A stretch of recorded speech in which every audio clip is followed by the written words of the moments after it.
today we're going to be talking about this, the 41st edition of the National Radio Club's NRC AM Log. And if you're a DXer who DXs AM radio stations in the United States or Canada, we're going to tell you why this is something you absolutely have to have in your shack, coming up.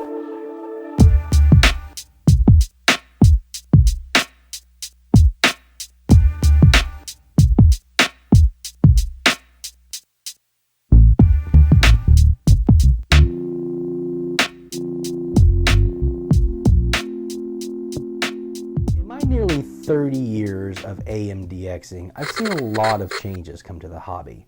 Most of that's been driven by technology, whether it's the SDR revolution or things like digital filtering that help us be able to really weed through the signals. But perhaps the biggest change has been the wealth of information now at our disposal on the internet. I recall one particular late night DX session, maybe 93, 94, in my old home of Brasstown, North Carolina. I was DXing on 750 kilohertz, and of course, given our proximity to Atlanta, you can imagine that WSB in Atlanta was pretty much dominating the frequency. But way underneath, very weakly, I heard another station broadcasting UPI network news. Now, I never heard any other identifying characteristics or call signs or locations or anything, just UPI network news. So I began to pour through all of my binders of information, trying to find any information of anyone who had heard UPI on 750 kilohertz. I even tried calling some of the stations that I thought might be what I was hearing, hoping that they could help direct me in the right direction. No one ever did.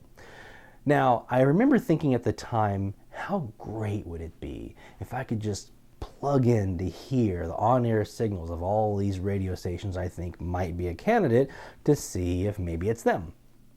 And of course, my dream was realized not too many years later with the advent of radio stations putting their on-air signal into an online stream. And we've had the advent of web SDRs, where you can tune in online receivers around the world to hear what a radio signal sounds like from their location. But even with all of this extra information, I still find myself turning to one tried, true companion in my DX shack for information about the radio stations that I think I'm hearing, and it's not online. It's this. It's the National Radio Club's NRC AM Log. This is a print guide that even in this digital age is invaluable to have in the DX shack. We're going to crack it open and pour through the pages to see what makes this old print guide still so valuable in our DX shacks today. Alright, so let's dive in here. Now I've got my 41st edition of the NRC Log here, and I have last year's edition, the 40th edition, next to it. Now we're going to talk in a moment about why I still have this 40th edition handy for a little bit. We're going to set that aside for right now.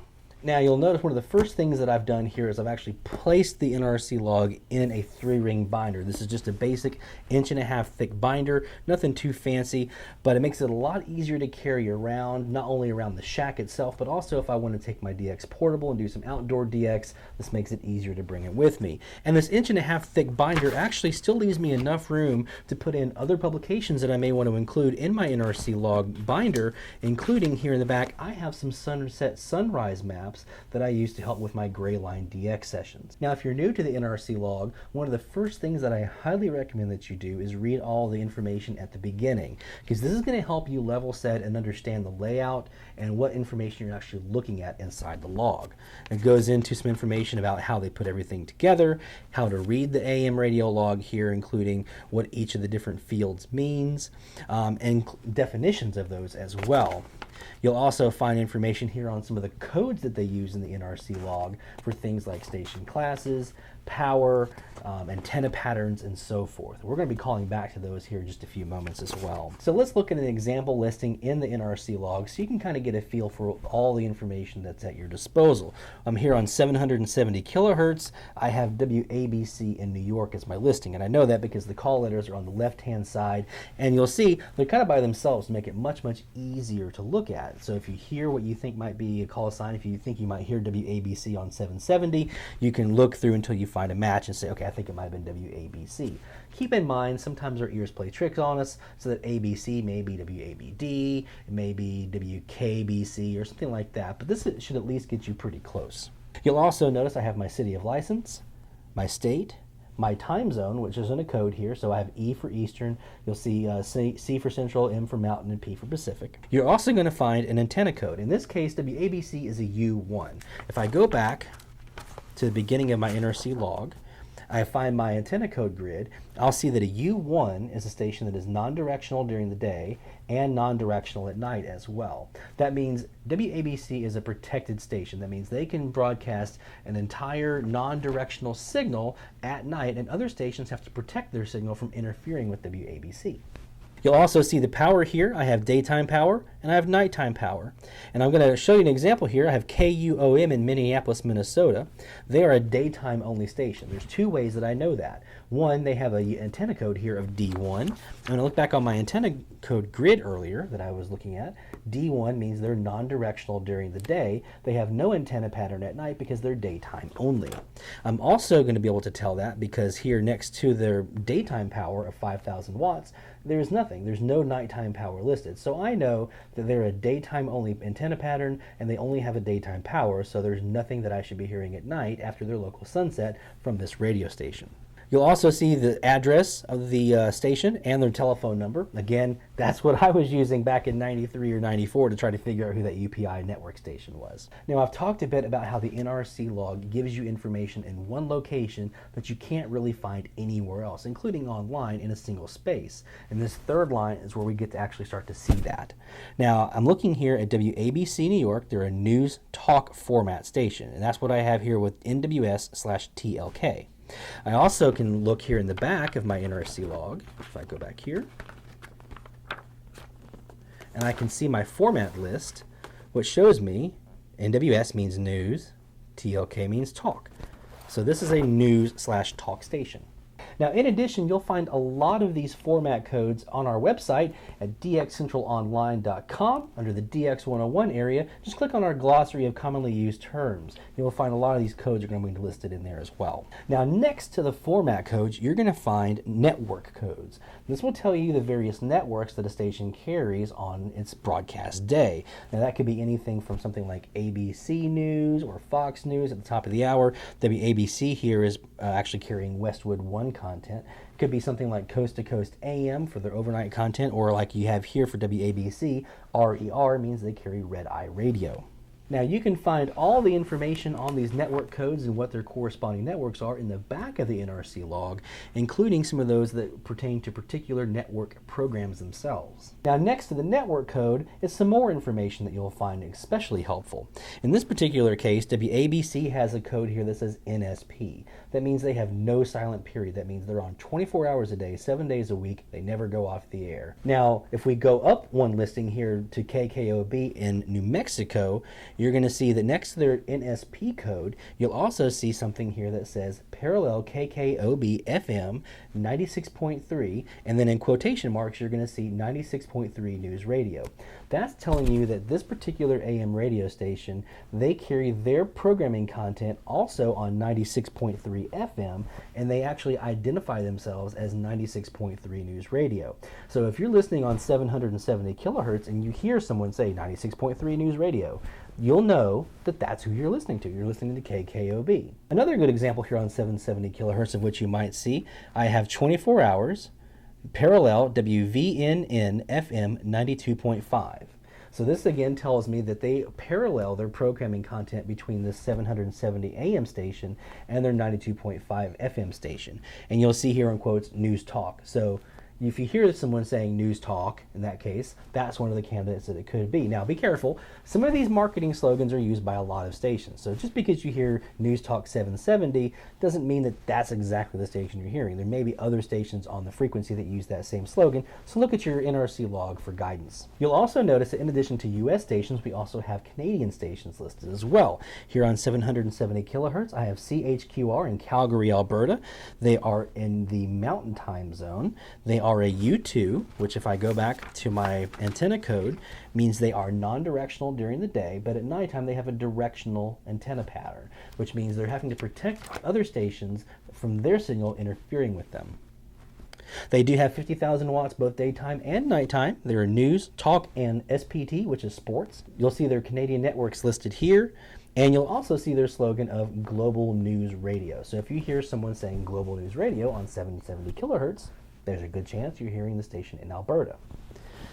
You'll also see a $sign next to that. That means they are an AM stereo station. So just by looking at this one frequency and the listings we have for 770 kilohertz, you can hopefully already see that while there are a lot of online listings where you can look up call letters, city, state, power, antenna pattern, and so forth, hardly any that I know of will also combine format information, the various networks you may hear, slogan information, and also other relevant information. So let me show you this. You have another one here on WEW, St. Louis, Missouri, where you're going to see it says PSRA, PSSA, and then you'll also see CP U4 10,000/200. So this is a station that broadcasts 1,000 watts during the daytime, and I know that because I have the 1,000 watts under their daytime power. They are an L1 antenna pattern. So if we go back to our chart, we'll see they are non-directional during the day, but they do not have any signal going at night. Now the L means they're on a limited schedule, and this actually tells us why. They only broadcast from their local sunrise until the local sunset in New York. So because they need to protect their signal from interfering with WABC in New York, they only will broadcast until the sunset time of New York. So even though they're in Missouri in the central time zone, they still have to use New York's sunset time to end their broadcast day so they don't cause any interference. Now the CP means there's a construction permit. They have filed a construction permit with the FCC to go to a U4 antenna pattern, which we'll see here means directional during the daytime and another directional pattern at night.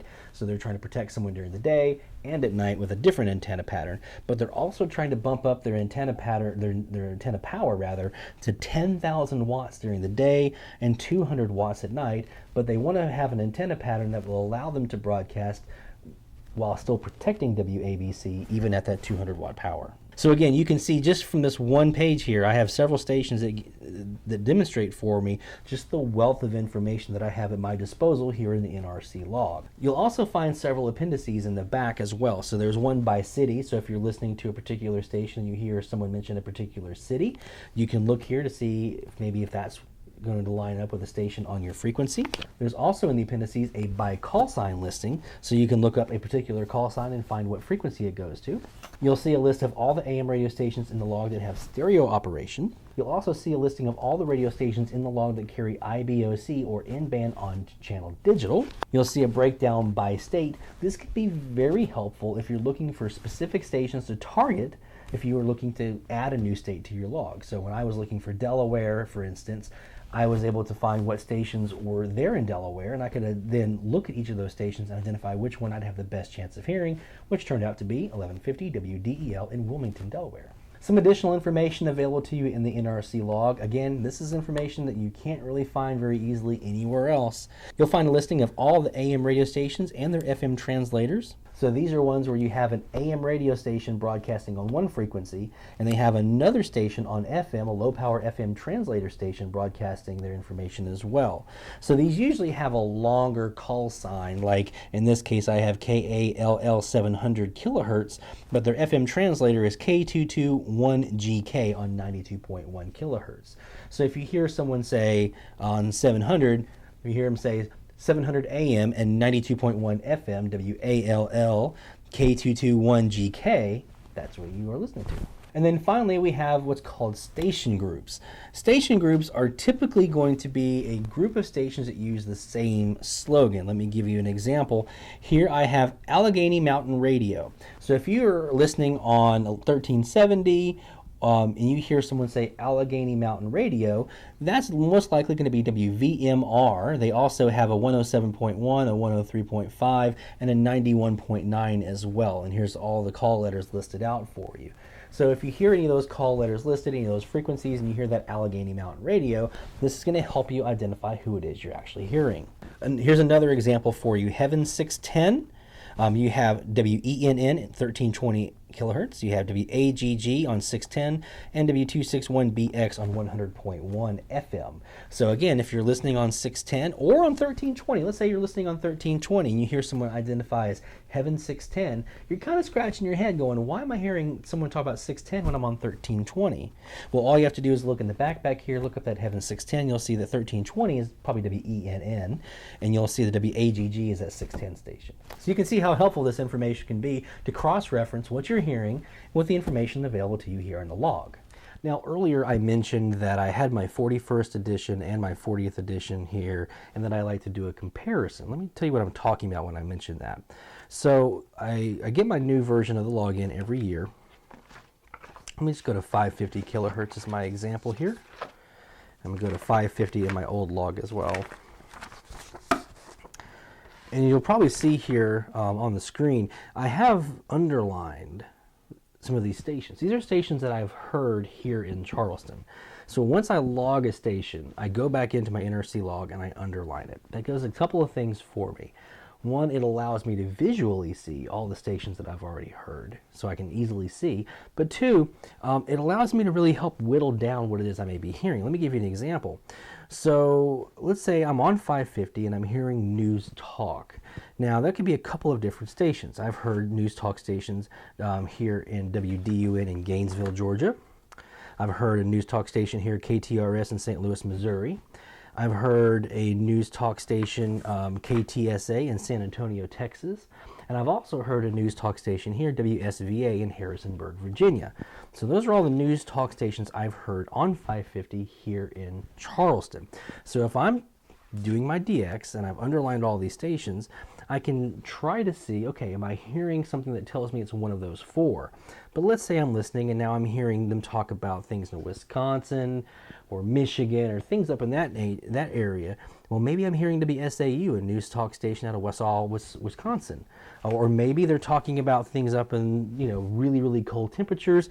Maybe they're talking about Wisconsin. They could also be talking about Bismarck, North Dakota, because I have KFYR, a talk station in North Dakota here at 5,000 watts.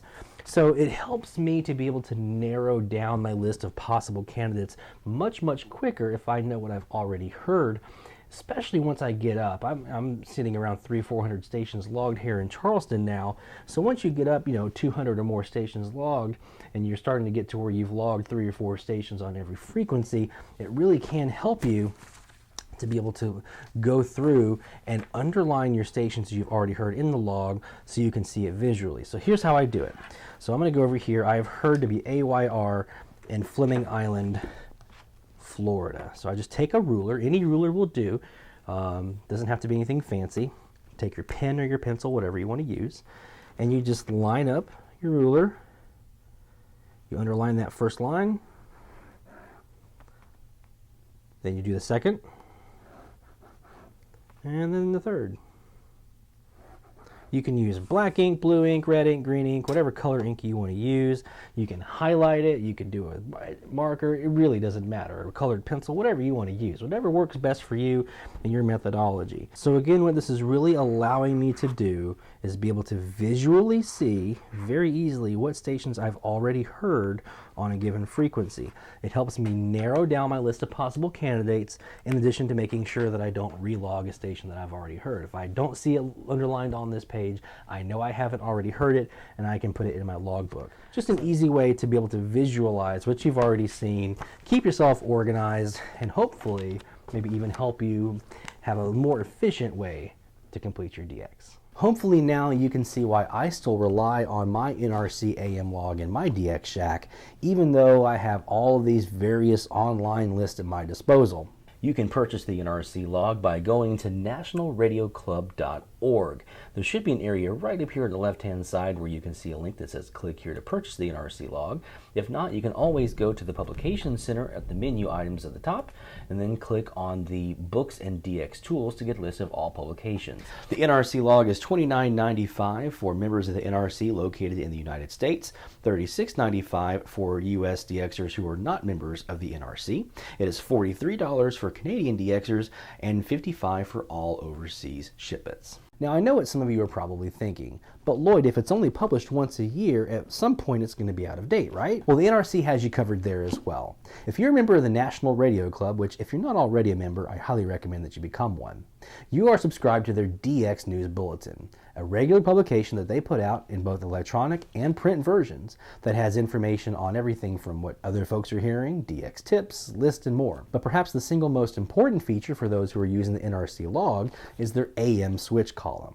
The AM switch contains any changes to any of the information that you would find here in the log so that you can keep your log updated year-round. Call sign changes, format changes, power changes, network changes, applications with the FCC to make changes, and more. So even when it comes time for the new edition to come out next year, you can still have an up-to-date log of all the information of every radio station in the United States and Canada at your disposal. The NRC's AM log gets 5 stars from DX Central for being an indispensable and absolute necessity to have in every AM DXer shack. I simply do not AM DX without it. If you found this information to be informative and helpful, please give us a thumbs up on the video and don't forget to click on subscribe and then the bell icon so you can be notified when new content is available here on the channel. Until next time, my friends, 73, best of DX.